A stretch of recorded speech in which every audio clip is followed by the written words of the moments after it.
Hey folks, Gary here. Hey, I hope you're having a good Friday. Like it's probably the last day of work for you, or maybe you start your weekend early, but Fridays are always good days.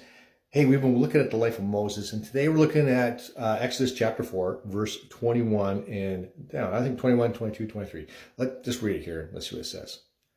On the way, the Lord said to Moses, when you get to Egypt, go to the king, or go to Pharaoh, right? And work the miracles I have shown you. But I will make him so stubborn that he will refuse to let my people go. Then tell him what I have said. Israel is my firstborn son, and I command you to release him so he could worship me.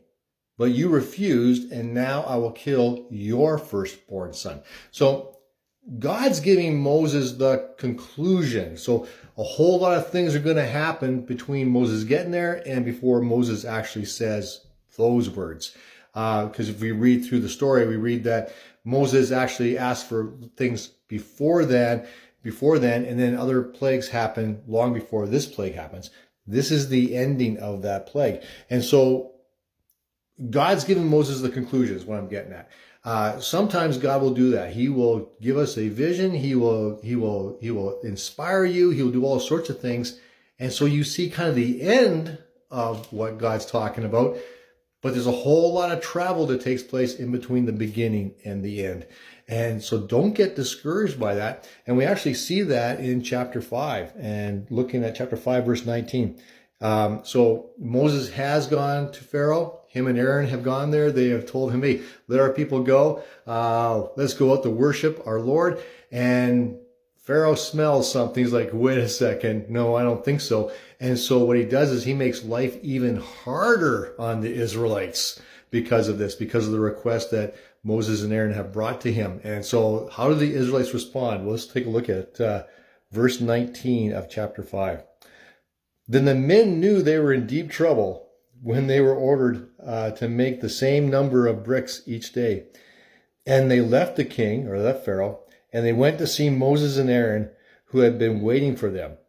Then the men said, we hope the Lord will punish both of you for making the king and his officials hate us. Now they even have an excuse to kill us.